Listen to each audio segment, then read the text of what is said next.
Hi masters, మరియు మీకోసం ఛానల్కి స్వాగతం సుస్వాగతం. ముందుగా మన జగద్గురు అయిన బ్రహ్మర్షి పితామహ పత్రిజీ గారికి, మన గురుమాతకి నా ఆత్మ ప్రణామాలు మాస్టర్స్. ఓకే మాస్టర్స్, ప్రతిరోజు మన ఛానల్లోని ధ్యానం, స్వాధ్యాయం, సజ్జన సాంగత్యం జరుగుతుంది మాస్టర్స్. అలాగే జూమ్ సెక్షన్లో పాల్గొన్న మాస్టర్లు, యూట్యూబ్లో చూస్తున్న మాస్టర్లకు కూడా ధన్యవాదాలు తెలుపుకుందాం. ఓకే మాస్టర్స్, ఈరోజు మన ఛానల్కి సీనియర్ పీరియడ్ మాస్టర్ గారైన అంజలి గారు గౌరవరం నుంచి వచ్చారు. మేడం గారిని సాదరంగా ఆహ్వానించుకుందాం. ఈరోజు మేడం చెప్పబోయే టాపిక్ మానవుడు అంటే. ఈ గొప్ప ఆత్మజ్ఞానం అందించడానికి మేడం గారికి వెల్కమ్ చెప్దాం మాస్టర్స్. నమస్తే మేడం, వెల్కమ్ మేడం. నమస్తే మేడం, థ్యాంక్ యూ మేడం.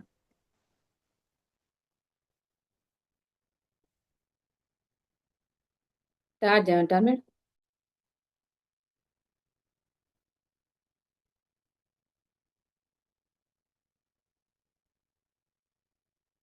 సాధనా మార్గాన్ని అందించిన బ్రహ్మర్షి పితామహ పత్రిజీ గారికి, అలానే రోజు మాకెంతో సాధనను జ్ఞానాన్ని అందిస్తున్న బ్రహ్మర్షి తటవర్తి రాఘవరావు సారు, బ్రహ్మ విద్రేష్ట రాజలక్ష్మి మేడం గారికి అనంత కోటి ఆత్మ ప్రణామాలు. అలానే జూమ్ నిర్వహిస్తున్న మేడం గారికి, జూమ్ లో పాల్గొన్న ఆత్మ బంధువులందరికీ నా ధన్యవాదాలండి. మరి నేను తీసుకున్న టాపిక్ రాజలక్ష్మి మేడం గారు రాసిన బుక్ లో, మరో జన్మ అనే బుక్ లోంచి మానవుడు అంటే అనే టాపిక్ తీసుకున్నానండి. నా జ్ఞాన పరిధి మేరకు వివరిస్తానండి. మరి అసలు మానవుడు అంటే, మరి గురువుల దగ్గరకు వచ్చాకనే నా విషయంలో నేను గ్రహించడం జరిగిందండి. మానవుడు అంటే ఈ కనిపించే భౌతిక దేహమే కాదు, మరి ఈ కనిపించే భౌతిక దేహం లోపల కనిపించని మనస్సు ఉంది, ఆ మనసు లోపల ఆత్మ ఉంది. ఈ మూడు కలిపితేనే మానవుడు అనేది. మరి ఈ గురువు అంటే పత్రిసార్ దగ్గరకు వచ్చి కూడా ఎన్ని సంవత్సరాలు అయినా మేడం, మరి నా విషయంలో రాఘరావు సార్ దగ్గరికి వెళ్ళాకనే, మరి పత్రిసారు ఇచ్చిన జ్ఞానాన్ని రాఘవరావు సార్ దగ్గరికి వెళ్ళాకనే తెలుసుకోవడం అనేది జరిగింది మేడం. మరి పత్రిసారు ఉన్నప్పుడు కూడా వెళ్ళేవాళ్ళం, కానీ సార్కి షేక్ హ్యాండ్ ఇయటం, కాళ్ళు పెసుకోవటం అంతవరకే. కానీ సార్ ఇచ్చిన జ్ఞానాన్ని మరి నేను అందుకోలేకపోయినా సార్ మేడం. మరి ఆ జ్ఞానాన్ని రాఘవరావు సారు దగ్గరికి వెళ్ళాకనే తెలుసుకోవడం అనేది జరుగుతుంది. మరి మానవుడు అంటే శరీరము, మనసు, ఆత్మ. మరి అసలు శరీరం అంటే ఏంటో, మరి కనిపించే శరీరం అసలు ఎలా వచ్చింది ఏంటి అనేది తెలుసుకుందామండి. శరీరము, ఈ శరీరము తల్లిదండ్రుల నుంచి వస్తుంది, మరలా పంచభూతాల నుంచి, పంచభూతాలతో ఈ శరీరం తయారైందని చెబుతారు. పంచభూతాల నుంచి శరీరం రక్త మాంసాలతో తయారవుతుంది. మరలా ఈ శరీరంలో 5 జ్ఞానేంద్రియాలు, 5 కర్మేంద్రియాలు ఇవ్వబడ్డాయండి.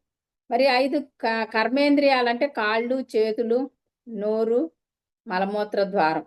మరి అదే జ్ఞానేంద్రియాలంటే కళ్ళు, చెవులు, నాలుక, చర్మం, చెవులు. ఇలా 5 జ్ఞానేంద్రియాలు, 5 కర్మేంద్రియాలతో ఈ శరీరం అనేది తయారవటం జరిగింది.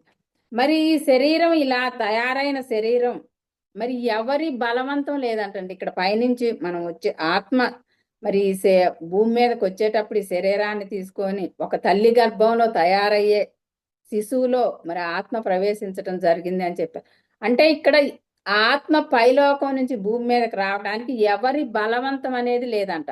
అంటే తన స్వయ ఇచ్ఛతో తను ఏ కర్మలైతే ఎంచుకోవాలనో, మరి ఏ కర్మలు తీర్చుకోగలిగిద్దో వాటిని ఎంచుకొని, మరి ఏ తల్లిదండ్రుల గర్భాన్ని ఎంచుకోవాలనో తనే స్వయంగా నిర్ణయించుకొని భూమి మీదకి రావటం అనేది జరిగింది. అంటే అక్కడ ఎవరి బలవంతం అనేది లేదు అని చెప్పారు ఇక్కడ అమ్మ. మరి తన స్వయ ఇచ్ఛతో మరి శరీరాన్ని తీసుకొని భూమి మీదకి రావటం వచ్చింది. అంటే వచ్చాక ఏం చేస్తుంది, ఇంకా అజ్ఞానం వల్ల ఈ శరీరమే నేను అని భ్రాంతిలో జీవిస్తాం. ఈ శరీరం తీసుకొని వచ్చింది ఒకదాని కోసం, ఆత్మ ఎదుగుదల కోసం భూమి మీదకి వచ్చింది. మరి చెబుతారు భూమి అన్నది ఒక పాఠశాల ఈ ఆత్మకి. కానీ ఒట్టి ఆత్మ ఏమి చేయలేదు పైనుంటే. ఎప్పుడైతే మరి శరీరాన్ని తీసుకొని మరి భూమి మీదకి వచ్చినప్పుడు మాత్రమే ఈ ఆత్మ ఎదుగుదలకు నేర్చుకోగలుగుతుంది అని మరి గురువుల దగ్గరికి వచ్చాకనే తెలుసుకోగలిగామండి. మరి వచ్చే అజ్ఞానం వల్ల మర్చిపోయి శరీరమే నేను అనే భ్రాంతిలో ఉంటూ ఉంటాం. మరి ఆత్మ నేను అనే జ్ఞానం వచ్చే వరకు కూడా శరీరం నేను, మరి శరీరానికి సంబంధించిన వాళ్ళు నావారు, ఈ ప్రపంచంలో కనిపించేవన్నీ శాశ్వతం అనుకుంటూ ఇంకా వాటమ్మట అలా కొట్టుకుంటూ పోయేవాళ్ళం. నా విషయంలో అదే జరిగింది. అంటే ఈ గురువు వద్దకు వచ్చే వరకు కూడా ఇదే శాశ్వతం. మరి ఎవరైనా చనిపోతున్నా చూస్తున్నా మరి ఆ స్పృహ అనేది కూడా మనకు కూడా ఒక రోజు అలాంటి సమయం వస్తుంది, ఈ ఆలోచన ఏది ఉండేది కాదండి. ఏదో ఇక పెరిగామా, పెద్దయి పెళ్ళిళ్ళు, పిల్లలు, ఇలా సంసారం ఇలా వెళ్ళిపోవటమే కానీ ఇక రెండో ఆలోచన అనేది లేదు. కానీ గురువు దగ్గరకు వచ్చాను, స్పష్టంగా తెలుసుకోగలిగాం భీమవరం వెళ్ళిన తర్వాత. ఏంటది? నేను శరీరము కాదు, నేను ఆత్మను. మరి ఈ శరీరంలో ఉంటూనే మరి నేను ఆత్మను కనుక నా ఆత్మకి ఏది సంపాదించుకోవాలి అనేది మరి గురువుల దగ్గరకు వచ్చా అని తెలుసుకోవడం జరిగిందండి. మరి ఈ కనిపించే అశాశ్వతమైన శరీరంలో కనిపించని శాశ్వతమైన ఆత్మ ఒకటి ఉంది. మరి ఆత్మ కోసమే మనం కృషి చేయాలి. మరి ఆత్మ ఎదుగుదలకే మనం ఈ భూమి మీదకి వచ్చిందని తెలుసుకొని మరి ఈ సాధనా మార్గంలో ఉండటం అనేది జరిగిందండి. ఇప్పుడు ఎక్కువ సమయం దీనికే కేటాయిస్తుంది. మరి ఇప్పుడు ఈ శరీరాన్ని మనం ఎంతసేపటికి ప్రాపంచికంగా చూస్తే ఎంత సుఖపడుతున్నాం, ఎంత భోగవంతంగా జీవిస్తున్నామని ఆలోచిస్తాం, శరీరం వరకే చూస్తాం కనుక. కానీ ఎప్పుడైతే మనం ఈ శరీరాన్ని మరి భోగాల్లో ఉంచితే రోగగ్రస్తం అవుతుంది, అదే యోగంలో ఉంచితే జ్ఞానవంతులు అవుతామండి. మరి ఇప్పుడు ప్రాపంచికంగా చూస్తే ఇప్పుడు ప్రతి ఒక్కరికి అది తెలుస్తుంది. మరి టెక్నాలజీ పెరిగిపోయి ప్రతిదీ కూడా మరి సుఖపడటం అనేది ప్రతి ఒక్కళ్ళం చేస్తున్నాం. అంటే ఈ శరీరాన్ని ఎంత సుఖపెడితే అంత భోగంగా జీవించడం అనుకుంటున్నాం. మరి బయట జరిగేదంతా కూడా అంతే, ఎంత మంచిగా జీవించి వెళ్ళిపోతే చాలే అన్నట్టుంటాం. కానీ ఈ భోగాలు అనుభవించటానికి కాదు, సార్ చెప్తారు, నువ్వు ఎన్నో జన్మలు అనుభవించే వచ్చి నువ్వు ఇంకా కూడా మరి ఈ మార్గంలో అడుగు పెట్టావంటే 300-350 జన్మలు వస్తే నీ మార్గంలోకి రాగలుగుతూ ఇంకా ఆ భోగాన్నే కోరుకోవటం కాదు. మరి ఒక సద్గురు మన జీవితంలోకి వచ్చిన తర్వాత ఇవి అనుభవించటానికి కాదు ఈ శరీరాన్ని తీసుకువచ్చింది. మరి ఈ శరీరాన్ని సృష్టించిన ఆ పరమాత్మను తెలుసుకొని ఆయన చేరుకోవటానికి అని అమ్మ ఇప్పుడు చెప్తుంటారు. అంటే ఈ శరీరాన్ని మరి కష్టపెడుతూ యోగంలో ఉంచినప్పుడు మాత్రమే మనం జ్ఞానం అనేది పొందగలుగుతామండి. మరి ఇప్పుడు మనం అందరం చేసేది కూడా మరి సాధన చేయటం అంటే మరి ఎంత కష్టమో మామూలు వాళ్ళు చెప్తే అర్థమవుతుంది. నిద్రపోయే టైంలోనే కళ్ళు మూస్తాం కానీ మామూలు విషయంలో ఎట్టి పరిస్థితుల్లో కళ్ళు మూసేవాళ్ళం కాదండి. మరి కొంతమంది చెప్తారు కళ్ళు మూస్తే భయం వేస్తుందని. అంటే మనం అందరం ఎంతో కష్టపడి ఇప్పుడు యోగ మార్గంలో జ్ఞానాన్ని పొందుతున్నాం. అంటే మనం శరీరాన్ని ఎందుకు తెచ్చుకున్నాము అన్నది మరి ఇప్పుడు ఈ గురు దంపతుల దగ్గరకు వచ్చాకనే నా విషయంలో నేను గ్రహించగలిగానండి. అలా శరీరం. ఇంకా రెండోది ఏంటి? మనస్సు. ఈ మనసు అన్నది మనం పెంచిన తల్లిదండ్రుల నుంచి, సమాజం నుంచి ఏర్పడుతుందంటండి. అంటే మన కుటుంబంలో పెరిగే పరిస్థితులను బట్టి మరి సమాజాన్ని బట్టి ఈ మనసు అనేది ఏర్పడుతుంది. ఈ మనసు అనేది రక్త మాంసాలతోటి నిర్మితం అవ్వలేదండి. శరీరం అనేది రక్త మాంసాలతో నిర్మితం అయింది, బయటికి కనిపిస్తుంది, అందరికి తెలుస్తుంది. కానీ మనసు అన్నది మాటికి రక్త మాంసాలతోటి నిర్మితం అవ్వలేదు. మరి ప్రాణశక్తి అనే అత్యంత సూక్ష్మ ప్రకాశంతో మనసు అనేది నిండి ఉంది. ప్రాణశక్తి అనే అత్యంత సూక్ష్మ ప్రకాశంతో మనసు అనేది నిండి ఉన్నది. ఈ మనసు పని ఏమిటి అంటే అన్నింటినీ స్వీకరిస్తుంది. ఈ మనసు అనేది అన్నింటినీ జ్ఞానేంద్రియాల ద్వారా చూసిన వాటిని అన్నింటినీ మనసు స్వీకరిస్తుంది. ఈ కర్మేంద్రియాల ద్వారా మరి వాటిని చేస్తూ ఉంటుంది. మరి ఈ మనసు అనేది మరి చూడండి, ఇప్పుడు ఈ భౌతిక దేహం అన్నది ప్రతి ఒక్కళ్ళకి కనిపిస్తుంది, చెప్పగలుగుతాం, అందరికి కనిపిస్తుంది. బయట మనసు అనేది మాత్రం కనిపించదు. కానీ మనసు ఉంది అని మాత్రం చెప్పగలుగుతాం. ప్రతి ఒక్కళ్ళని కూడా మనసు ఉందని ఐడెంటిఫై చేసుకోగలుగుతాం. ఎందుకు అంటే మరి చెప్పుకుంటాం, ఏదన్నా సుఖం, సంతోషం ఇలాంటి మంచి జరిగినప్పుడు నా మనసు సంతోషంగా ఉందని కుటుంబ సభ్యులతోనో ఫ్రెండ్స్తోనో ఇలా చెప్పుకోగలుగుతుంటాం. మరి ఎప్పుడన్నా మనసుకి ఏదైనా జరిగినప్పుడు కష్టం, నష్ట, బాధలు ఇలాంటివి వచ్చినప్పుడు నా మనసు బాగోలేదు అని చెప్పుకోగలుగుతాం. అంటే ఇక్కడ మనసు ఉంది అని కనిపించకపోయినా చెప్పుకోగలుగుతున్నాం. మరి ఈ మనసు ఉంది కానీ ఈ మనసు బాగుంది బాగోలేదని చెప్పుకోగలుగుతున్నాం. కానీ ఈ మనసు మనకు ఇష్టమున్నా లేకపోయినా ఈ శరీరం ఉన్నంత వరకు జీవితాంతం నీ కూడానే ఉంటుంది. శరీరం వదిలే వరకు మనసు మన కూడానే ఉంటుంది. ఇప్పుడు చూడండి, ప్రపంచంలో కొంతమంది అడుగుతుంటారు, మరి జంతువుల్లాగా మన్ని కూడా అలా ఉంచితే ఆ కష్టాలు బాధలు ఉండవు కదా అంటారు. మరి మనసు అనేది ఉండబట్టే మరి అమ్మ చెప్పేది కదా, సారమ్మ ఎప్పుడు మనసే బంధానికైనా మోక్షానికైనా కారణం మనసే అని. మనసు ఉంటేనే మనం ఆ భగవంతుణ్ణి తెలుసుకోగలుగుతాం. మనసు అనేది మానవుడికి ఉంది కాబట్టి భగవంతుని తెలుసుకోవడానికి కూడా మనసే కారణం. ఇప్పుడు మనసు లేని వాళ్ళని మనం మామూలుగా మానవులైన మనసు లేకపోతే వాళ్ళని ఏమనుకుంటాం, పిచ్చోళ్ళు అని చెప్పుకుంటాం. మనసు ఉంటే, మనసు పనిచేస్తేనే దేనికైనా కారణం. మరి అమృత బిందోపనిషత్తులో కూడా చెప్పబడిందండి, మనుష్యాన మనమేవ కారణం బంధ మోక్షం అని. అంటే మనసే అన్నిటికి కారణం. బంధంలో ఉంటేనే దుఃఖపడతాము, మరి మోక్షానికి వెళ్తే ఆనందపడతాం. మోక్ష మార్గంలో, ఆ భగవంతుడి మార్గం, అన్నిటికీ ఇక్కడ మనసే కారణం అని చెప్తున్నారు. మరి మనస్సుని తీసివేయలేము, కానీ ఆ మనసును మాత్రం బాగుపరుచుకోగలుగుతామండి.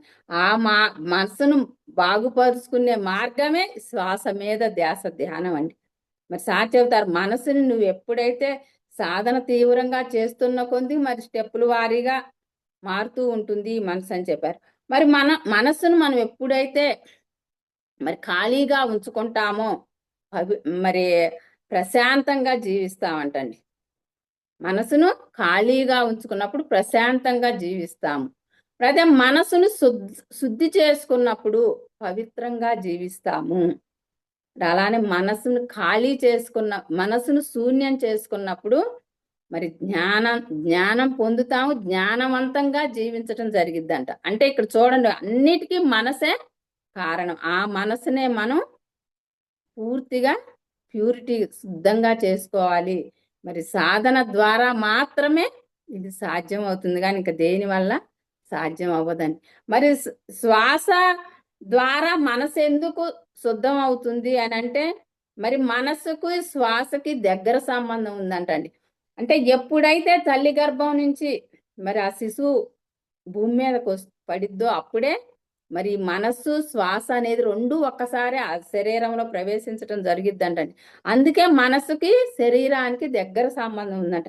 మరి దీనికి మనం రియల్ గా చూసుకుంటే, మరి చూడండి, మనకి ఏదైనా కోపము, ఆవేశము, మరి ఎవరి మీద గొడవ పెట్టుకున్న ఇలాంటివి వచ్చినప్పుడు, మరి ఉద్రేకంగా ఉన్నప్పుడు మనం ఎక్కువ శ్వాసలు తీసుకోవడం జరుగుతుంటది. అది మనకి అర్థం అవుతూ ఉంటుంది కూడా, ఎక్కువ బ్రీతింగ్ తీసుకోవటం అది అర్థమవుతుంది. అలానే ఎప్పుడైతే మనం ప్రశాంతంగా శాంతంగా కూర్చున్నప్పుడు అసలు మనం శ్వాసలు పీలుస్తున్నావా లేదా అనేది కూడా ఆలోచన ఉండదు. అసలు ఇంకేమీ తెలవదు అసలు శ్వాసల గురించి. కానీ ఇది ఇక్కడ మనం దీన్ని బట్టి అర్థం చేసుకోవచ్చు. మరి మనసుగా ఉద్రేకపడేది, మరి ఎందుకు శ్వాసలు ఎక్కువ తీసుకుంటున్నాము? మరి మనసు ప్రశాంతంగా ఉన్నప్పుడు అసలు శ్వాస తీసుకుంటున్నామా లేదా కూడా గమనించుకోం. అసలు దాని మీద ధ్యాస పెట్టడం. మరి గురువు దగ్గరకు వచ్చాయని శ్వాస మీద ధ్యాస అనేది తెలిసింది, కానీ అంతకుముందు మరి నిరంతరం శ్వాస పీలుస్తూ ఉంటాం, వదులుతుంటాం, కానీ గమనిక అనేది ఉండేది కాదు. మరి అలా శ్వాసకి మనసుకి దగ్గర సంబంధం ఉందని మనకు మనంగా మరి రియల్ గా అర్థం చేసుకోవటం జరుగుతుందండి. మరి ఇక్కడ మనసు బాగోలేదు అని చెప్పుకుంటున్నాం, కానీ ఆ మనసును బాగు చేసుకోవటం కూడా మన చేతిలోనే ఉంది. ఆ మనసును బాగు చేసుకోవాలంటే మరి శ్వాస మీద ధ్యాస, ధ్యానం ఒక్కటే మార్గం. మరి మన మనస్సు మరి చెడు ఆలోచనలు, చెడు భావాల చేత కలుషితమైపోయి ఉంటుందంట. అంటే దుర్భావనలు, దురాలోచనతోట మనసు కలుషితమైపోయి ఉంటుంది. మనసులోని మలిన భావాలు పోవాలంటే ధ్యానం వల్ల మాత్రమే సాధ్యం అవుతుంది అని చెప్పారు ఇక్కడ. మరి ధ్యానం వల్ల మాత్రమే మనసుని శుద్ధి చేసుకోగలుగుతుంది. మరి ఇక్కడ మనసుని అమ్మ వస్త్రంతో పోల్చడం జరిగిందండి. ఇప్పుడు చూడండి, ఒక వస్త్రం ముళ్ళకంప మీద వేస్తే మరి దాన్ని ముళ్ళకంప మీద కనుక పడితే దాన్ని తీయాలి అంటే జాగ్రత్తగా తీయాలి. తీసినప్పుడే వస్త్రం మరి చినిగిపోకుండా వస్తుంది. అలానే ఈ మనస్సును కూడా అంటండి మెల్లిమెల్లిగా లొంగదీయాలంట. ఒక్కసారే మనం మరి ఆవేశంగా ధ్యానం చేయాలి ఇలా అనుకోని ఆవేశంగా చేస్తే మట్టికి మనసు మొండికేస్తుంది అంటండి. అందుకే పత్రిసార్ మనకి ఏం చెప్పారు, ఫస్ట్ ఎవరి వయసు ఎంతో అన్ని నిమిషాలు చేయండి అని చెప్పడానికి కారణం అని నాకు ఈ టాపిక్ చదువుతుంటే అర్థమైందండి. అంటే మనసును ఒక్కసారి బలవంతంగా లొంగదీయలేము, మెల్లిమెల్లిగా, అంటే ఎవరి వయసు ఎంతో అన్ని నిమిషాలు చేయండి అని చెప్పారు. అంటే అలా మనం అలవాటు చేసినప్పుడు ఆటోమేటిక్గా అలవాటు అయిపోతాము అనేది మరి ఇక్కడ మనకు అర్థమవుతుందండి. అలా మరి ఎలా అయితే వస్త్రాన్ని జాగ్రత్తగా తీసామో ముళ్ళకంప మీద నుంచి, అలానే మన మనసును కూడా జాగ్రత్తగా ప్రపంచంలో అప్పటి వరకు పూర్తిగా ప్రపంచంతో శరీరంతో మమేకం అయిపోయి కుటుంబంతో ఇవన్నీ బంధాల్లో ఇరుక్కొని పూర్తిగా ఉన్న మనసుని మెల్లిమెల్లిగా ఆత్మ వైపు, మన వైపు తిప్పుకోవాలి అని మరి వస్త్రం ద్వారా అర్థమైందండి. అలానే ఇంకా అమ్మ ఇంకోటి ఏం చెప్పారంటే వస్త్రం లేకుండా చేయటం కూడా చెప్పారండి. ఎలా అంటే ఎప్పుడైతే వస్త్రాన్ని ఒక్కొక్క పోగు తీసినప్పుడు వస్త్రం అనేది కనుమరుగైపోతుంది, అదృశ్యం అవుతుంది, ఇంకా అక్కడ వస్త్రం అనేది ఉండదు. అలానే ఇంకా తీవ్రంగా సాధన చేసినప్పుడు ఈ మనసు కూడా లేకుండా పోతుందండి. అంటే మనసు లేకుండా పోవటం అంటే మనసు పూర్తిగా ఆత్మలో లయం అయిపోతుంది. ఎలా అయితే వస్త్రం కనుమరుగైపోయినట్టు ఒక్కొక్క పోగు తీస్తే, అలానే తీవ్ర సాధన, ధ్యాన సాధన చేసినప్పుడు ఈ ఆత్మ మనసు అనేది ఉంటుంది, కానీ ఆత్మలో లయమైపోతుంది అని చెప్పడం జరిగింది. మరి ఇప్పుడు మనం ఎవరైతే భగవంతుళ్ళు అని కొలుస్తున్నామో, మరి రాములు వారు, కృష్ణుడు ఇలాంటి వాళ్ళందరినీ మనం భగవంతులు అని కొలుస్తున్నాము. మరి వాళ్ళు మరి ఒక తల్లి గర్భాన జన్మ తీసుకొని భూమి మీదకి వచ్చి సాధన చేసి ఆ మనసును పూర్తిగా ఆత్మలో లయం చేసుకుని, అంటే మనస్సుకి ఏ గుణము లేకుండా, మరి రాములు వారికి నిర్గుణం అని చెప్తారు కానీ అలా చేసుకొని మరి భగవంతులుగా అయినారు. మరి ఎప్పుడైతే మనకు ఎగ్జాంపుల్గా కూడా వాడతామండి, ఎక్కువ చిన్నపిల్లల్ని భగవంతుడితో పోలుస్తారు. మరి ఎప్పటి నుంచో వినేవాళ్ళని చిన్నపిల్లలు భగవంతుడితో సమానం అని. కానీ ఈ గురువుల దగ్గరకు వచ్చాక అర్థమైందండి, చిన్నపిల్లలు భగవంతుడితో సమానం ఎందుకు అయ్యారు అనేది. అంటే వాళ్ళకి మనసు ఉంటది, కానీ ఆ మనసుకు ఏ గుణము ఉండదు. చూడండి, చిన్నపిల్లలు మన ఇంట్లో ఉన్నారనుకోండి, మన ఇంట్లో ఏది జరుగుతున్నా ఆ పిల్లలకు సంబంధం ఉండదు. ఒక దుఃఖకరమైన, బాధాకరమైన సంఘటన జరుగుతున్న, గొడవలు పడుతున్న పిల్లలకి ఏమి సంబంధం ఉండదు. ఎలా ఉండారో అలానే ఉంటారు. మళ్ళా ఏదైనా సంతోషం, ఆనందం ఇలాంటివి జరిగినా కూడా వాళ్ళకి ఏమీ ఉండదు. అంటే మరి చిన్న పిల్లలకి మనసుండా కూడా ఏ గుణము అంటున్నప్పుడు మరి భగవంతుడు అని మనం చెప్పుకుంటున్నాం. మరి మనమే భగవంతుడు అని గురువు చెబుతుంటే మనం భగవంతుడు ఏంది అనుకుంటే, మరి ఇప్పుడు దీని ఎగ్జాంపుల్ బాగా అర్థమవుతుంది. చిన్నపిల్లల భగవంతుడు అన్నప్పుడు పెద్దోళ్ళు భగవంతుడు ఎందుకు కాలేకపోతున్నా అంటే మనస్సుకున్న గుణాలను బట్టి. మరి మనస్సుకే షడ్వర్గాలు, ఈర్ష, అసూయ, ద్వేషాలు ఇవన్నీ ఉండబట్టి మరి మానవుడు అనుకుంటున్నామండి. ఎప్పుడైతే మనస్సు లేని స్థితిని చేసుకుంటావో అప్పుడే నువ్వు భగవంతుడివి అనేది ఇప్పుడు స్పష్టంగా ఈ గురువులు చెప్పేదాన్ని బట్టి అర్థమవుతుందండి. మరి అందుకే పెద్దలు చిన్నపిల్లలను భగవంతుడితో పోల్చారు.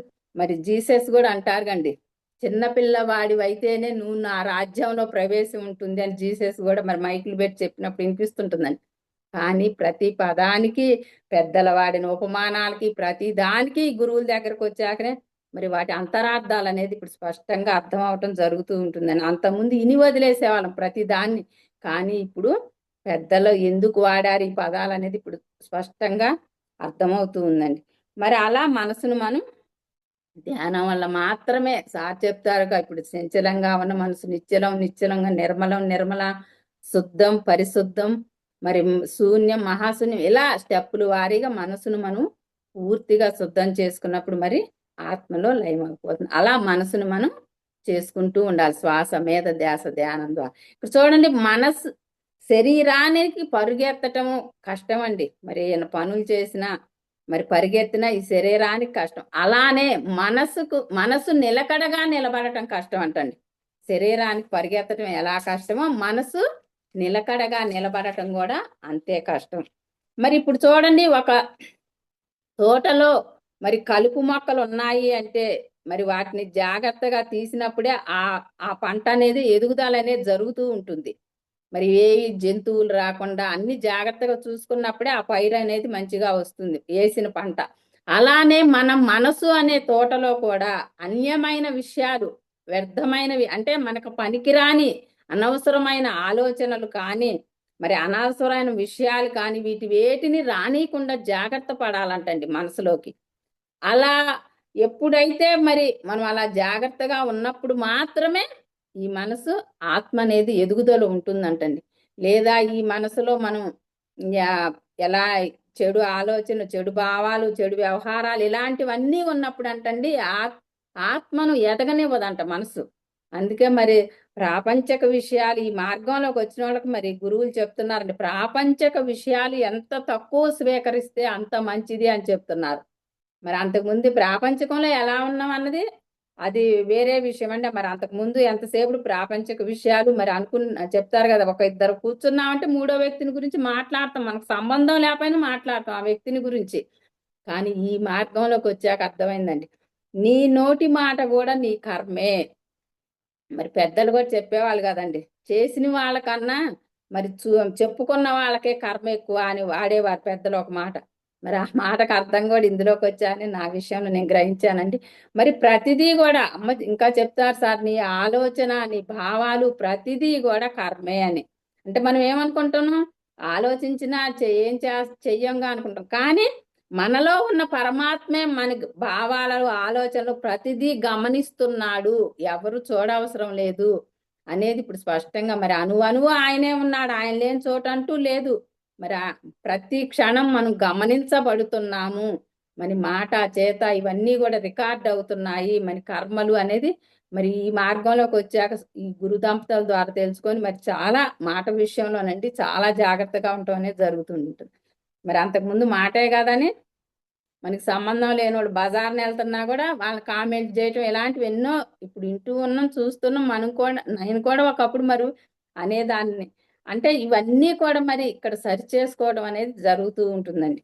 ఇలా మరి మన మనసులోకి ఏవి రాకుండా చూసుకున్నప్పుడు మాత్రమే, జాగ్రత్తగా ఉన్నప్పుడు మాత్రమే మన ఆత్మ ఎదుగుదల అనేది ఉంటుందండి. ఇప్పుడు చూడండి, మనం ఆనందంగా జీవించాలి అంటే మరి మన మనసు మంచి ఆలోచనలు మంచి భావాలతో ఉండాలంటండి.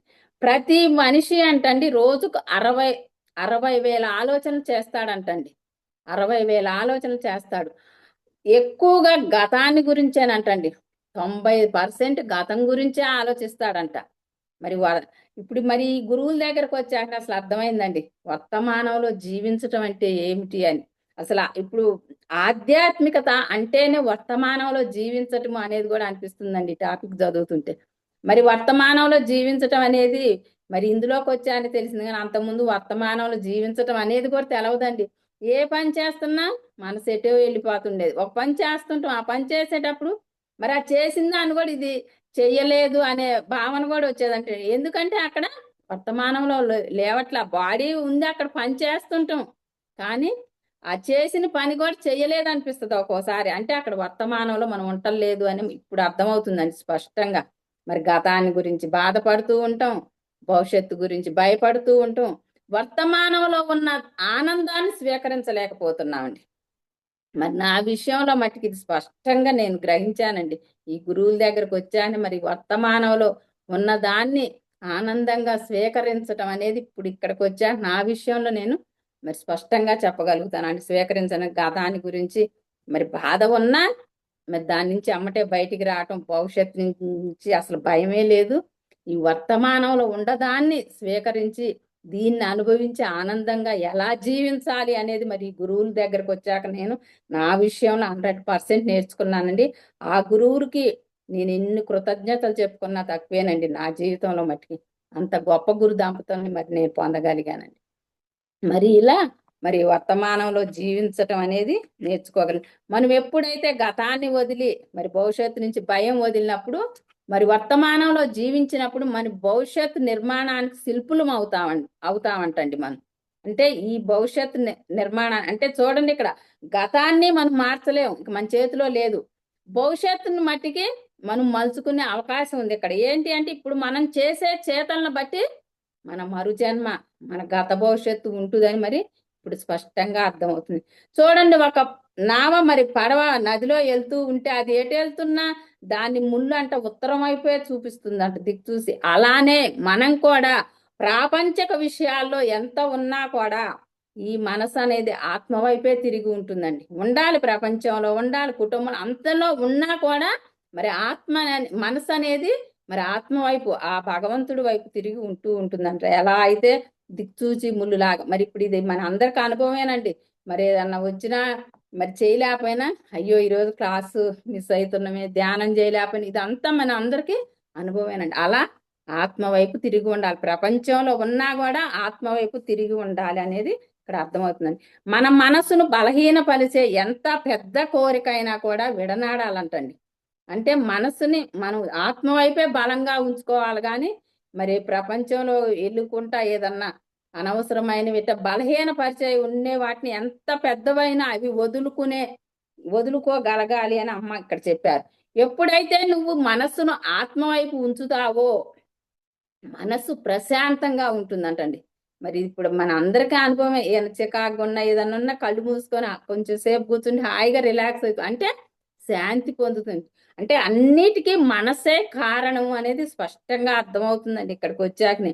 మరి ఆ మనసునే మనం శాంతిగా ప్రశాంతంగా ఉంచుకోవాలంటే శ్వాస మీద ధ్యాస ధ్యానం ద్వారా మాత్రమే సాధ్యం అవుతుంది.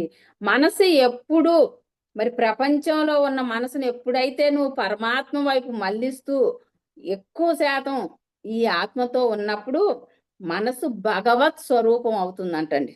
ఆ మనసే భగవత్ స్వరూపం. అంటే శుద్ధంగా ఉన్న మనసు, మలినం పోయి శుద్ధంగా ఉన్న మనసు భగవత్ స్వరూపం అవుతుంది. పూర్తిగా మలినం పోయిన మనసు బ్రహ్మమే అవుతుంది. చూడండి, ఇంకా మనసును ఆత్మలో కలపడం. ఆత్మ అంటే ఎవరు? భగవంతుడు. ఇక ఆ మనసు భగవత్ స్వరూపము, భగవంతుడే, ఆ బ్రహ్మమే అవుతుంది మనసు అని చెప్పారు ఇక్కడ అమ్మ.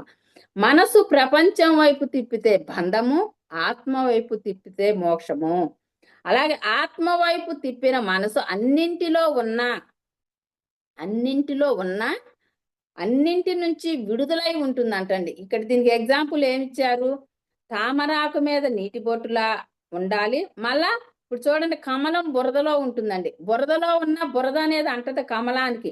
అలానే మనం కూడా ప్రపంచంలో ఉన్నా కూడా మరి ఆ విషయాలకి అన్నిటికీ అవసరం. మరి చెప్తారు కదా, అవసరాలు ఉంటాయి. మరి దేహం తీసుకున్నప్పుడు దేహానికి కొన్ని అవసరాలు ఉన్నాయి.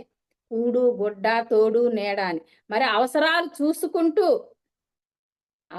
చూసుకుంటూ వాటిల్లో ఇరుక్కుపోకుండా మరలా ఆత్మ వైపు ఎలా అయితే కమలం బురదలో ఉన్న బురద అంటించుకోకుండా ఉంటుందో అలా మనం ఉండగలగాలి అని మరి ఇక్కడ చెప్పారండి. ఆత్మ వైపే తిరిగి ఉండాలి. మరి నిశ్చలమైన నీటిలో అడుగు భాగం స్పష్టంగా కనిపిస్తుందండి. మరి చూడండి, మరి ఆ నీళ్ళల్లో ఒక కాయన వేసినా మనకి స్పష్టంగా కనిపిస్తుంది. అదే మరి బురదగా ఉన్నా, మరి కదులుతూ ఉన్నా కూడా ఆ నీటిలో ఏమీ కనిపించవు. అలానే మనం కూడా మనసును నిశ్చలంగా చేసుకున్నప్పుడు మరి మనలో ఉన్న ఆత్మని, ఆ పరమాత్మను అనుభూతి అనేది పొందగలుగుతామంటండి. చూడటం అనేది జరగదు, కానీ అనుభూతి అనేది పొందుతామండి.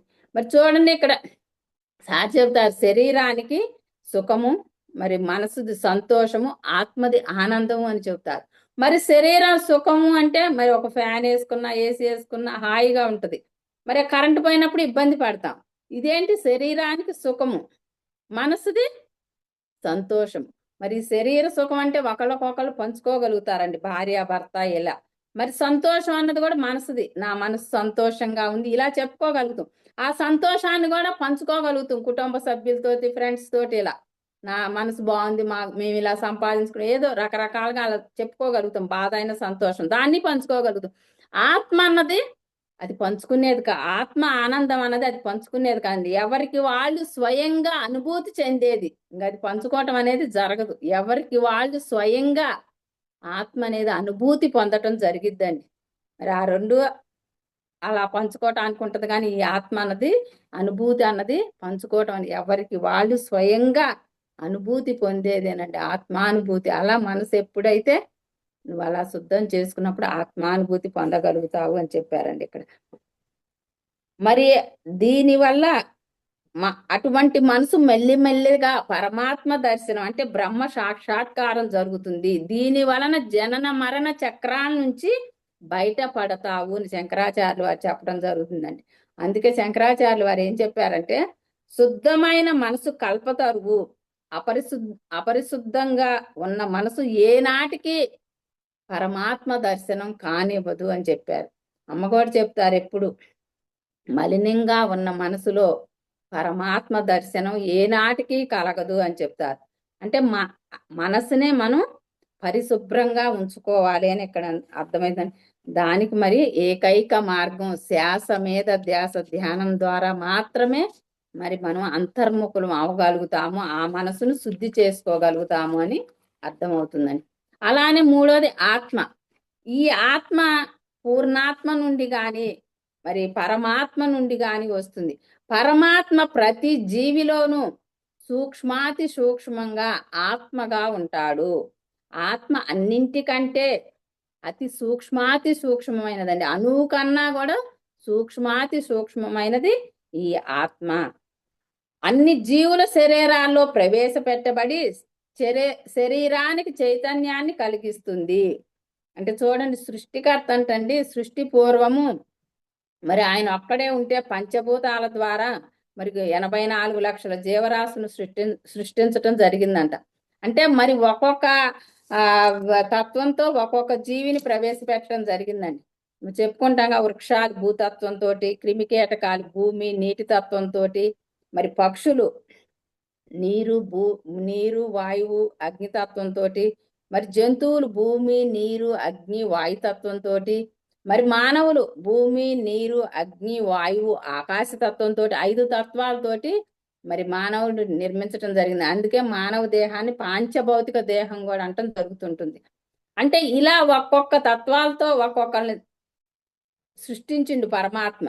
సృష్టించినా కూడా అంటండి వాటిలో కదలిక అనేది లేదంట. వాటిలో కదలిక అనేది లేదు. అప్పుడు ఆయనలో నుంచి అంశ తీసి మరి ఒక్కొక్క జీవిలో ఒక్కొక్క పరిణామంతో మరి ఆయనలో శక్తి ఇవ్వటం జరిగిందంటండి.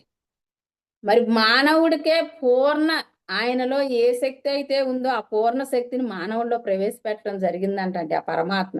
అప్పుడు ఆ జీవులన్నింట్లోనూ మరి కదలిక అనేది రావటం జరిగిందంట ఆయన శక్తిని ప్రవేశపెట్టినప్పుడు. అందుకే పరమాత్మ మనలోనే ఉన్నాడు అనేది మరి గురువుల దగ్గరకు వచ్చాకనే అర్థమైందండి. ఆయనలో ఏ శక్తి అయితే ఉందో మనలో కూడా అదే ఉంది.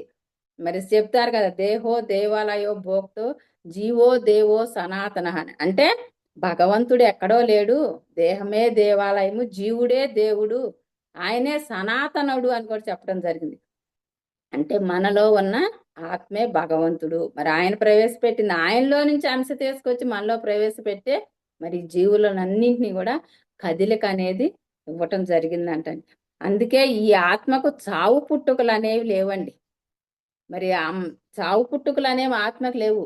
మరి శ్లోకంలో ఒకటి చెప్తారు కండి భగవద్గీతలో శ్రీకృష్ణ పరమాత్మ, నైనం చందంతి శస్త్రాన్ని నైనం దహితి పావక నైన్యం క్లేద్యాయ నచోచయతి మారుత.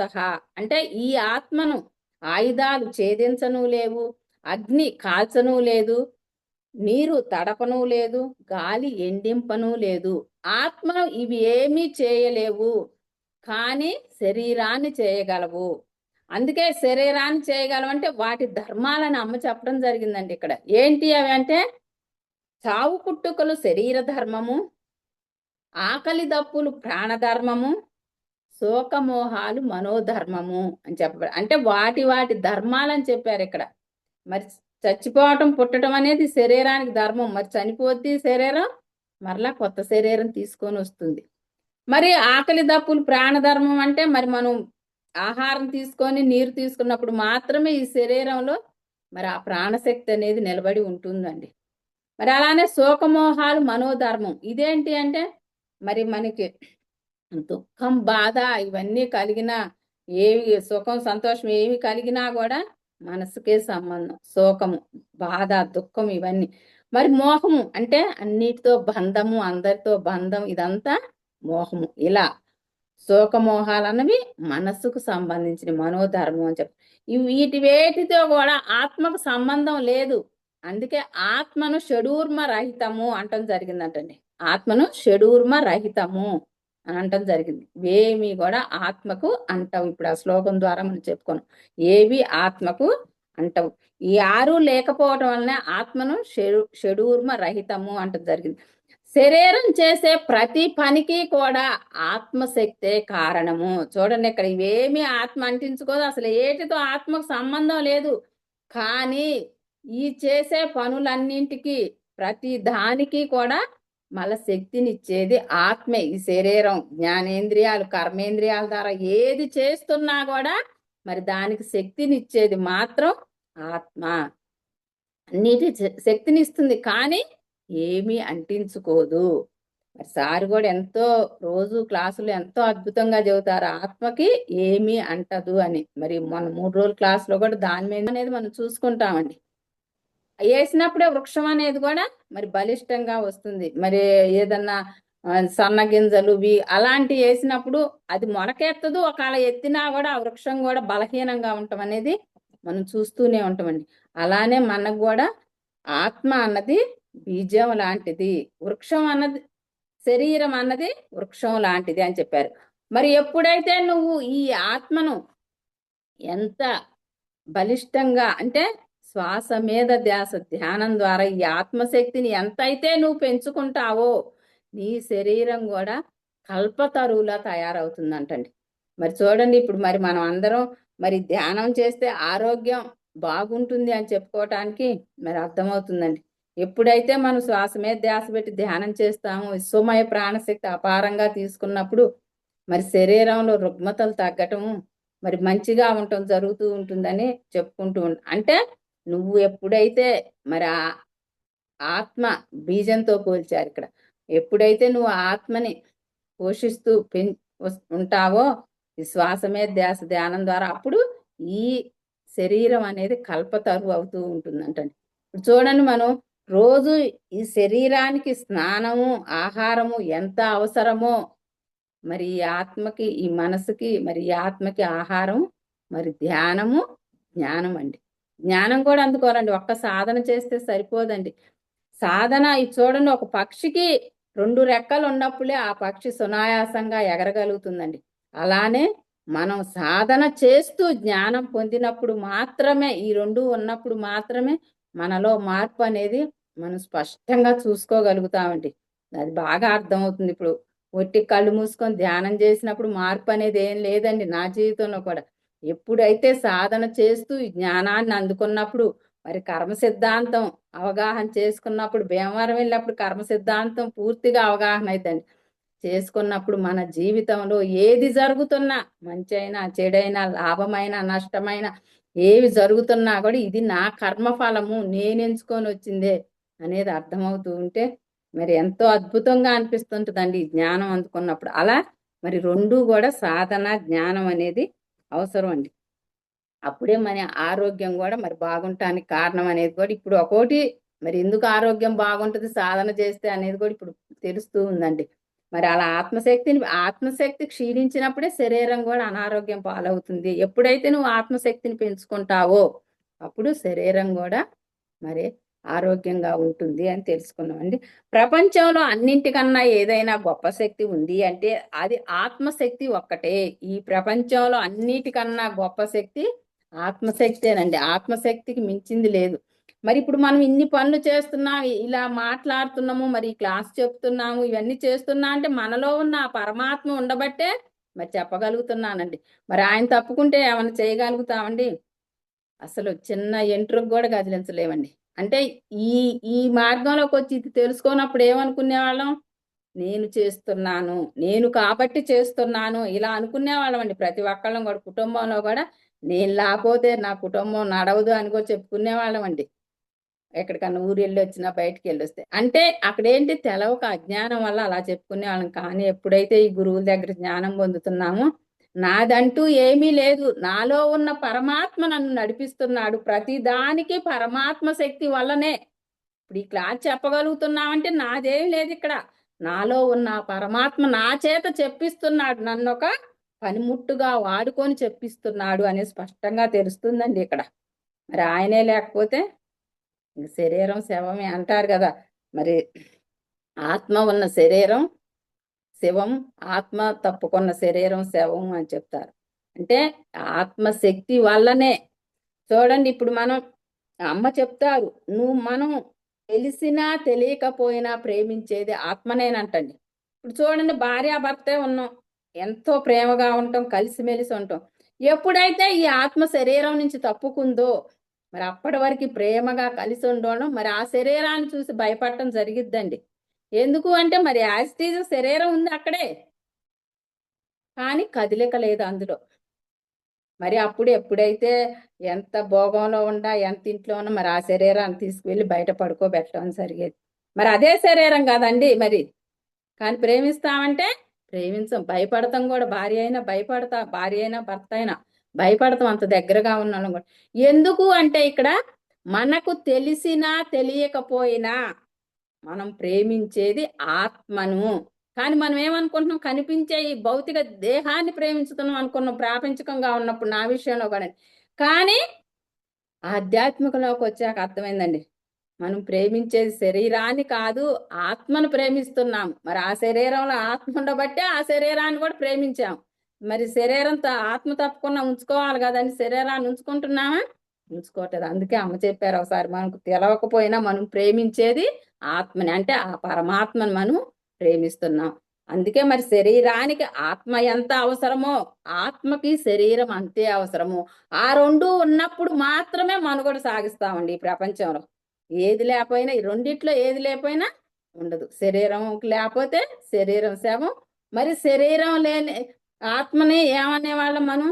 దెయ్యం అనేవాళ్ళం అండి, తెలవక అనేవాళ్ళం దెయ్యం అని. అంటే రెండిటికి ఒకదాని అవసరం ఒకటి ఉంది. కానీ మనం భూమి మీదకి వచ్చిన దేనికి? ఆత్మ ఎదుగుదలకి ఈ శరీరాన్ని తీసుకొని భూమి మీదకి వచ్చాము. కానీ మర్చిపోయి ఈ దేహమే నేను అన్నట్లు జీవిస్తున్నామండి. మరి ఒక సద్గురువు మన జీవితంలోకి వచ్చిన తర్వాతనే, నువ్వు దేహం కాదు నాయన, నువ్వు ఆత్మవు, నువ్వు ఆత్మే ఈ శరీరాన్ని తీసుకొని నేర్చుకోవటానికి, ఆత్మ ఎదుగుదలకు భూమి మీదకి వచ్చింది, మరి అది నేర్చుకోవాలి అని ఒక సద్గురువు జీవితంలోకి వచ్చిన తర్వాతనే మరి నా విషయంలో నేను స్పష్టంగా గ్రహించటం జరిగిందండి. మరి ఈ శరీరానికి అవసరాలు ఉన్నాయి కాబట్టి ఈ ప్రపంచంలో ఉంటే అన్నిటినీ చూసుకుంటూ, ఇక్కడ చూడండి, అన్నిటినీ చూసుకుంటూ, గురువులు ఏమీ వదలమని చెప్పరండి. అన్నిటినీ చూసుకుంటూ నీ ఖాళీ సమయాన్ని నీ ఆత్మ ఎదుగుదలకు ఉపయోగించుకో అని చెప్పారండి. అంటే ఇక్కడ గురువుగారు చెప్పారు మధ్య మార్గం అని చెప్పారు. ఏమీ వదులుకోవద్దు. మరి మనం అంతకుముందు ఎంత ఖాళీగా సమయాన్ని వృధా చేసామండి. ఖాళీ ముచ్చట్ల కోసము మరి టీవీ చూసుకుంటూ వ్యర్థమైన విషయాలు ఎన్నో చేసేవాళ్ళం అండి. ఆ ఖాళీ సమయాన్ని అంతా ఇప్పుడు నీ కోసం నువ్వెవరు? ఆత్మవు. నీ కోసం నువ్వు ఉపయోగించుకోవాలి అనే విషయం మరి ఈ గురువుల దగ్గరకు వచ్చాకనే తెలుసుకోవటం అనేది జరిగిందండి. మరి శరీరానికి ప్రాణం ఎంత ముఖ్యమో ఆత్మ అంతే ముఖ్యం. ఆత్మకు అనుభూతులు మాత్రమే తెలుస్తాయి. ఇంద్రియ జ్ఞానంతో ఆత్మను తెలుసుకోలేము. ఇది కేవలం జ్ఞానానికి అందవలసిందే. అందుకే ఆత్మ జ్ఞానం అన్నారు. చూడండి, ఇవేమీ కూడా ఈ జ్ఞానేంద్రియాలకు కానీ ఈ కర్మేంద్రియ ఏటికి కూడా ఇది అందదండి. మరి అందుకే తీవ్ర సాధన చేసినప్పుడు మూడో కన్ను తెరుచుకుంటుంది అని చెప్తారు కదా సార్. అప్పుడు ఆ జ్ఞానాన్ని తెలుసుకున్నప్పుడు మాత్రమే దీన్నే ఆత్మ జ్ఞానం అంటాము చెప్పారండి. చూడండి, ఆత్మ జ్ఞానము అంటే మన గురించి మనం తెలుసుకోవటం ఆత్మజ్ఞానం అంటండి. మరి బ్రహ్మజ్ఞానం అంటే సృష్టికర్త ఆ పరమాత్మ గురించి తెలుసుకునేదాన్ని బ్రహ్మజ్ఞానం అంటారంటండి. మరి తెలవనప్పుడు రెండు ఒక్కటే అనుకున్నాండి నా విషయంలో. మరి గురువులు స్పష్టంగా చెప్పిన తర్వాత అర్థమైంది ఆత్మజ్ఞానం అంటే ఏంటి, బ్రహ్మజ్ఞానం అంటే ఏంటి అని కన్ఫ్యూజ్ ఉన్నప్పుడు అమ్మని అడిగితే స్పష్టంగా చెప్పారండి. ఆత్మజ్ఞానం అంటే నీ గురించి నువ్వు తెలుసుకోవటం, నువ్వు ఆత్మవు, నీ గురించి నువ్వు తెలుసుకోవటం. బ్రహ్మజ్ఞానం అంటే సృష్టికర్తను గురించి తెలుసుకోవటం అని చెప్పారండి. ఇవి మరి అనుభూతి మాత్రమే అని చెప్పారు ఇక్కడ. బుద్ధిని వికసింపచేసేది, ప్రజ్ఞను ప్రజ్వలింపచేసేది, శరీరానికి చైతన్య పరిచేది ఆత్మే. దీనినే అనేక శక్తులు ఉన్నాయి, అనేక మహత్తులు సిద్ధులు ఉన్నాయి. వాటిని గ్రహించటానికి, అనుభూతులు చెందటానికి ధ్యాన సాధన అవసరము. మనలో ఎన్నో శక్తులు ఉన్నాయండి. వాటిని వెలికి తీసుకోవాలంటే ధ్యానం ద్వారా మాత్రమే సాధ్యం అని ఇక్కడ చెప్పడం జరిగిందండి. శరీరానికి చైతన్యము, మరి ఆత్మకు కూడా ఎన్నో శక్తులు అండి, ఎన్నో సిద్ధులు ఉన్నాయి. ఇవన్నీ కూడా ధ్యాన సాధన వల్ల మాత్రమే మనం అనుభూతి పొందగలుగుతాము అని చెప్పారు ఇక్కడ. మరి మామూలు కళ్ళతో చూడగలిగేది పరిమిత జ్ఞానము, జ్ఞాన నేత్రంతో చూడగలిగేది అపరిమిత జ్ఞానము. దీనికి తీవ్ర ధ్యాన సాధనే అని చెప్పారు ఇక్కడ. మరి ఈ మామూలు కళతో మరి ప్రపంచంలో కనిపించేవన్నీ చూస్తుంటాం, కానీ ఈ కనిపించని దానిని తెలుసుకోవటమే జ్ఞానం అంటండి. ఈ కంటికి కనిపించని దాని గురించి తెలుసుకోవటమే జ్ఞానము అని చెప్పారు. ఈ జ్ఞానం ఎలా తెలుసుకుంటాం అంటే మరి మూడో కన్ను మన జ్ఞాన నేత్రం తెరుచుకున్నప్పుడు మాత్రమే సాధనలో తెలుసుకోగలుగుతాం. చెప్తారు కదా, సృష్టిలో కోటాను కోట్ల లోకాలు ఉన్నాయి. మరి మన భూమి ఒక గ్రహం, మరి ఈ గ్రహంలో కూడా మనం ఉన్నామంటే మరి సహజ అవుతారు. ఈ ప్రపంచంలో, ఈ దేశంలో, ఈ రాష్ట్రంలో, ఈ జిల్లాలో, ఈ తాలూకాలో, ఒక గ్రామంలో, ఎక్కడో ఒక వీధిలో ఉన్నాము మనం. మరి ఈ వీధిలోనే పూర్తిగా అందరు తెలవరండి, గమనిస్తే అర్థం అవుద్ది మనకి. కానీ మరి సృష్టిలో కోటాను కోట్లు, ఈ భౌతిక ప్రపంచంలోనే తెలుసుకోలేము పూర్తిగా. మన వీధిలోనే అందరిని మనం తెలుసుకోలేము. అలానే ఈ సృష్టిలో కోటాను కోట్ల లోకాలు ఉన్నాయి. మరి అవన్నీ కూడా మరి ఆ జ్ఞానాన్ని పొందాలన్నా తెలుసుకోవాలన్నా కూడా మరి ఆ జ్ఞాన నేత్రం అన్నది తెలుసుకోవాలి అని చెప్తారండి. ఆ జ్ఞాన నేత్రం తెలుసుకోవాలంటే తీవ్ర ధ్యాన సాధన వల్ల మాత్రమే సాధ్యం అవుతుంది. మూడో కన్ను కూడా తెరుచుకోవాలి. మరి మూడో నేత్రం తెలుసుకున్న ప్రతి మానవుడు భగవంతుడు అవుతాడు. ఆత్మను తెలుసుకోవటం అంటే బ్రహ్మను తెలుసుకోవటమే. మరి ఆత్మను తెలుసుకోవటం అంటే ఆ పరమాత్మను పరబ్రహ్మను తెలుసుకోవడం. మనం ఎప్పుడైతే ఆత్మానుభూతి పొందుతామో మరి ఆ పరమాత్మే ఆయన పరమాత్మ అనుభూతి పొందగలం.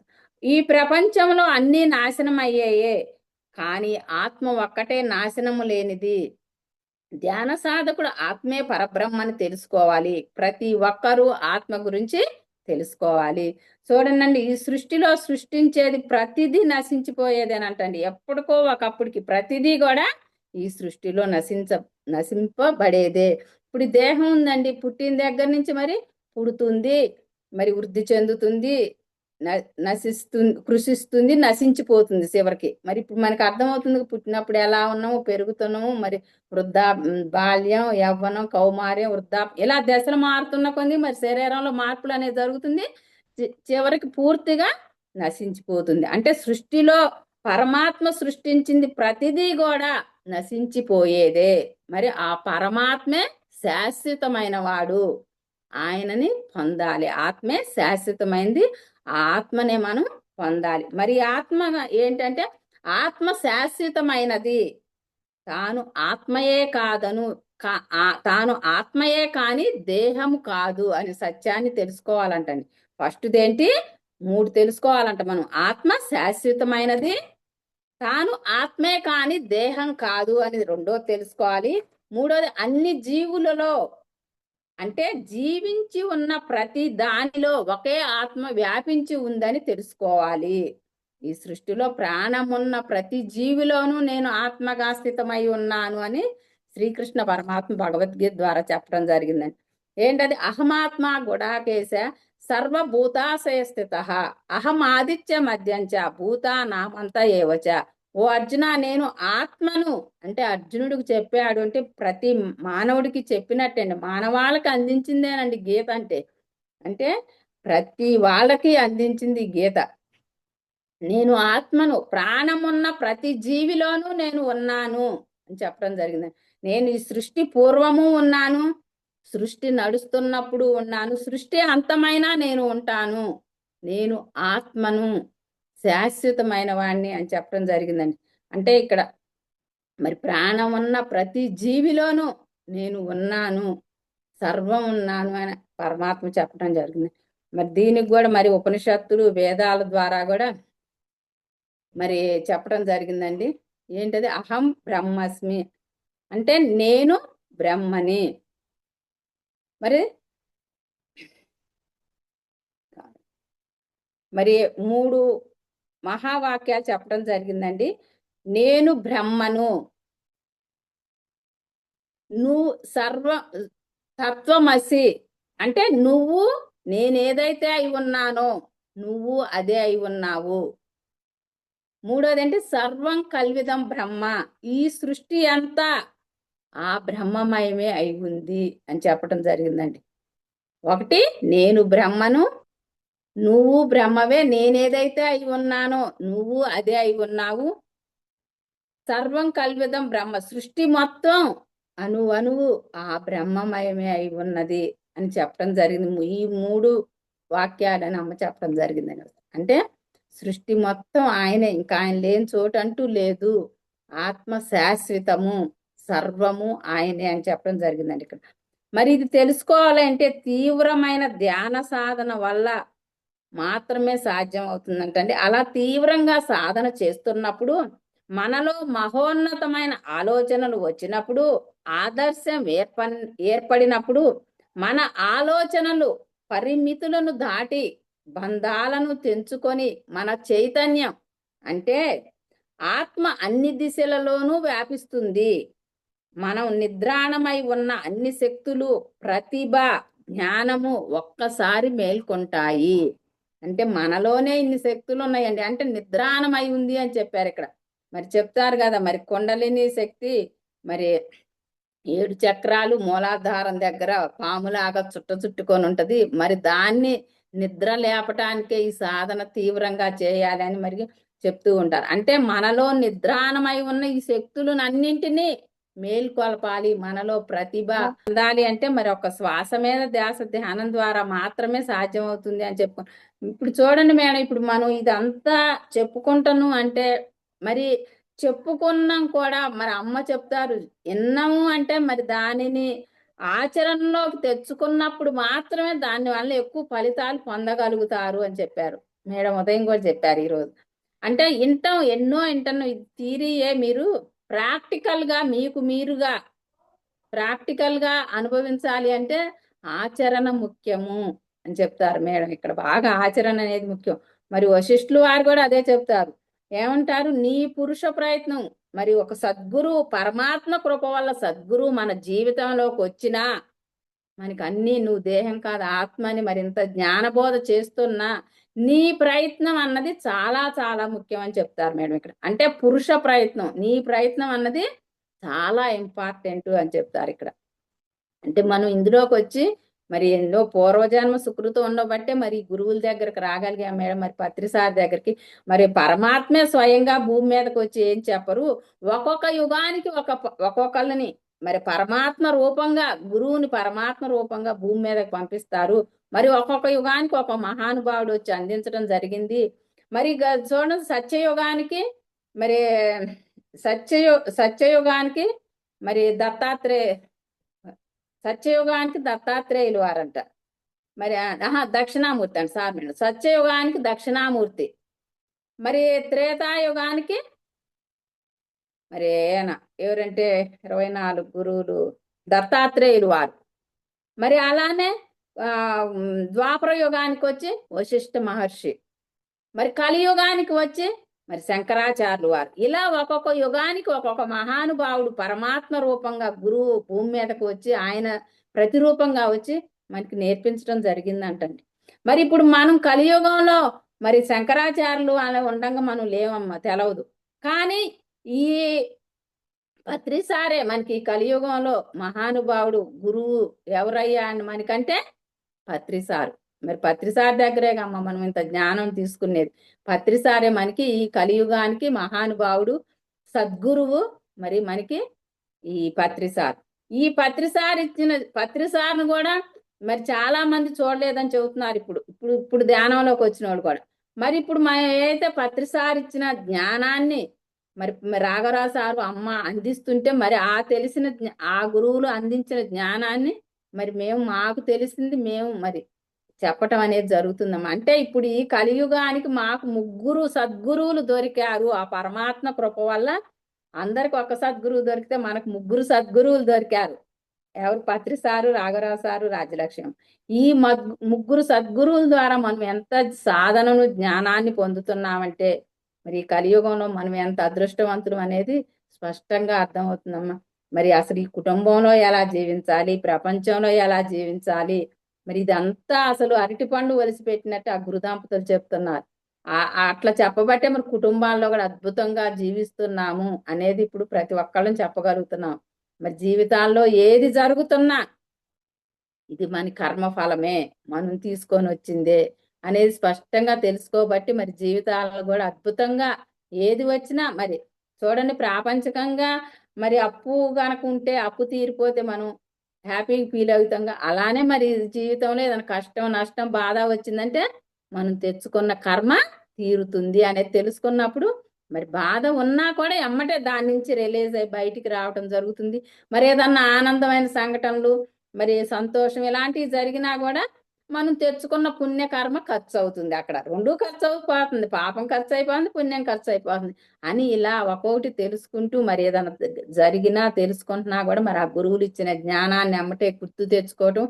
మరి ఏది జరిగినా మరి బాధ కలిగిన కృంగిపోకుండా, మరి సంతోషం జరిగిన పొంగిపోకుండా రెండింటిని సమస్థితిలో తీసుకుంటూ, అంటే ఇక్కడ అర్థమవుతుంది, ఏమర్థమవుతుంది, ఏది శాశ్వతం కాదు. నీకు అక్కడ బాధ కలిగినా శాశ్వతం కాదు, సంతోషం కలిగినా శాశ్వతం కాదు అని ఇలా అనుకుంటూ మరి ఆ గురువులు ఇచ్చిన జ్ఞానాన్ని గుర్తు తెచ్చుకుంటూ మరి ఇలా జీవితాలను ఎంతో ఆనందంగా జీవించటం అనేది నా జీవితంలో నేను అనుభవిస్తూ చెప్తున్నానమ్మా ఇది స్పష్టంగా. మరి ఇంత అద్భుతమైన జ్ఞానాన్ని ఇచ్చిన గురు దంపతులకు కోటి కోటి నమస్కారాలమ్మ. ఎన్ని జన్మనిచ్చినా ఆ గురువులో జ్ఞానం మరి అందుకే చెప్తారు, మీరేదైతే తెలుసుకొని ఏ దుఃఖం నుంచి బాధ నుంచి బయటపడి ఏ జ్ఞానాన్ని అయితే పొందారో మీకు తెలిసింది. అంటే ఇక్కడ మేము పూర్తిగా తెలుసుకున్నామని కాదు. సార్ చెప్పారు పత్రి సార్, ఏ తెలిస్తే ఏ, బి తెలిస్తే బి, ఏది తెలుసుకుంటే అది నువ్వు తెలుసుకుంది 10 మందికి పంచు అని ఆ గురువులు మరి ప్రోత్సహించబట్టే కొంచెం బయటికి వెళ్ళి క్లాసులు చెప్పడానికి కూడా చెప్పగలుగుతున్నాం. లేకపోతే ఆ గురువులు ప్రోత్సహించకపోతే ఇంట్లోంచి కదలం అసలు. కానీ మరి ఆ గురువులు అన్నిటికన్నా గొప్ప దానం జ్ఞాన దానమే అని సార్ ఎప్పుడు చెప్తుంటారు రోజుకి ఒకసారి. మరి అలా చెప్పబట్టే తెలుసుకున్నదా. మరి పూర్తిగా తెలుసుకొని చెప్పాలంటే అసలు ఈ జన్మకు ముక్క కూడా చెప్పలేమమ్మ. మరి అదే కొద్ది తెలుసుకుంది చెప్పబట్టే మరి ఆ గురువులు ఇచ్చే ప్రోత్సాహమే నా జీవితంలోనే. ఆ గురువులకి కోటి కోటి ధన్యవాదాలమ్మా. మరి ఇంతటి అద్భుతమైన సాధన జ్ఞానాన్ని అందించిన ముగ్గురు గురువులకి ధన్యవాదాలు. మరి జూమ్ లో పాల్గొన్న ఆత్మబంధువులందరికీ, జూమ్ నిర్వహించిన మేడం గారికి అందరికీ నా కృతజ్ఞతలు, ధన్యవాదాలు. Thank you madam. Thank you madam. Thank you so much madam. For you మీకోసం మన ఛానల్కి వచ్చి ఎంతో గొప్ప ఆత్మజ్ఞానం అందించిన మాస్టర్లందరికీ, అంజలి గారికి, రామలక్ష్మి గారికి, ఉమా గారికి ధన్యవాదాలు తెలుపుకుందాం మాస్టర్స్. అలాగే ప్రతినిత్యం ఎరుకతోటి ధ్యానం, స్వాధ్యాయం, సజ్జన సాంగత్యం చేద్దాం మాస్టర్స్. అందరి చేత చేయిద్దాం మాస్టర్స్. వైజాగ్కి మెగా పిరమిడ్ రావాలని పరమ గురువుల కోరిక, పత్రిగారి కోరిక, పత్రి మేడం కోరిక. మనం అందరం సంకల్ప జ్ఞానం చేసి వైజాగ్ మెగా పిరమిడ్ వచ్చేలా చేద్దాం masters. Thank you masters. Thank you.